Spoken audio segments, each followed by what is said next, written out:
Michelle. Question 5, Michelle Brown. What discussions has the Minister had with local authorities following the Welsh Government's publication of the Independent Review into Housing?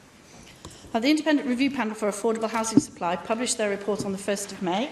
I'm actually attending the WLGA's Housing Cabinet meeting tomorrow, where the panel's report will be the first topic for discussion. I'm engaging across the housing sector as I consider my response to the recommendations. Thank you for that answer, Minister.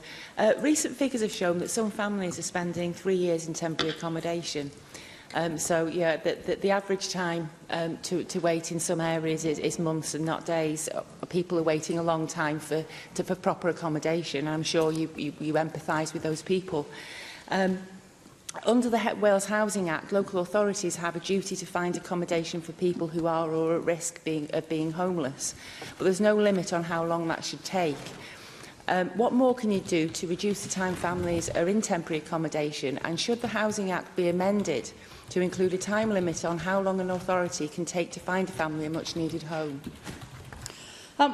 Dealing with the last point first, wouldn't it be lovely if that were an easy solution? But of course it isn't, because if you put a time limit on it and there isn't a permanent home available, what is the local authority to do? We don't want people moved away from their communities in pursuit of something would have, it seems to me, quite a lot of unintended consequences.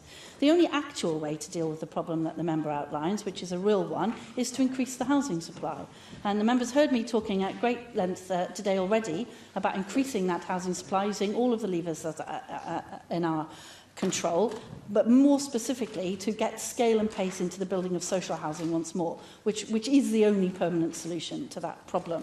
Mike Hedges suggested that there were some issues around for private developers bringing housing forward. But what's really interesting is that if you look historically at the pattern of house building, more private house building has taken place in the years where the most social housing was built than in other eras, as the market is forced to deal with the competition from the social house building. So it's a really interesting counterintuitive spike, which I've been most interested to see, as it forces house builders to consider that theirs isn't the only game in town. So we're really keen to get the market to move in that way, both by building the social housing and by getting developers to bring their plots into use.